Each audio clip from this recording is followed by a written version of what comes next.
So this is an Aeropress. It's a rather old one that I use, and I haven't used it for a while. This is the one that was in the drawer at the office, and as it sits, you see the stuff, and this stuff is sticky. What is it? Something wrong with this Aeropress?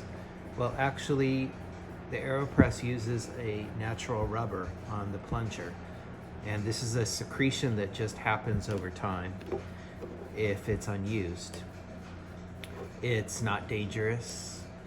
It's nothing gonna harm you, but it should be cleaned off, obviously.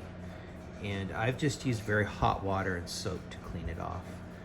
There could be a better way, but if you see sticky stuff on an Aeropress that you haven't used for a while, that's what it is, and don't worry.